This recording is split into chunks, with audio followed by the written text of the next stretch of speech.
या वारीची सुरुवात कशी, साधारण म्हणजे सुरुवात काय झाली होती, म्हणजे पहिली वारी कोणी केली होती? तसले वारकरी भगवान शंकर म्हणजेच महादेव आहेत.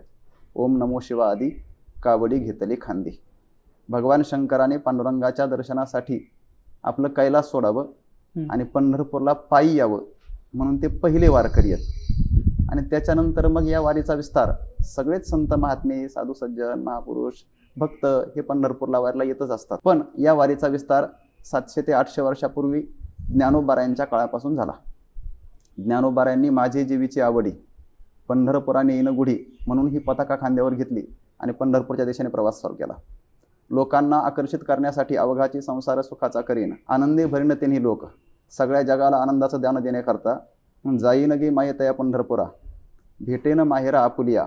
माझं माहेर स्वरूप असणारा पांडुरंग परमात्मा हा प्रत्येक जीवाचं माहेर आहे. जसं सासरी आलेल्या लेकीला आपल्या सासूरवासाला कंटाळल्यानंतर जाच नकोसा वाटतो आणि पुन्हा एकदा आपल्या माहेराला, आपल्या मायबापाला भेटावं वाटतं, तसं प्रत्येक जीवाचा संसारातला दुःखाचा त्रास, सासूरवास, जाच याच्यातून निवृत्ती होण्यासाठी एकच पर्याय, तो म्हणजेच पांडुरंगाची भेट, अर्थात परमात्म्याच्या माहेर स्वरूप असणाऱ्या भगवंताच्या जवळ जाऊन त्याच्या अंग खांद्यावर लोळायचं आणि त्याच्या सहवासाचा आनंद घ्यायचा.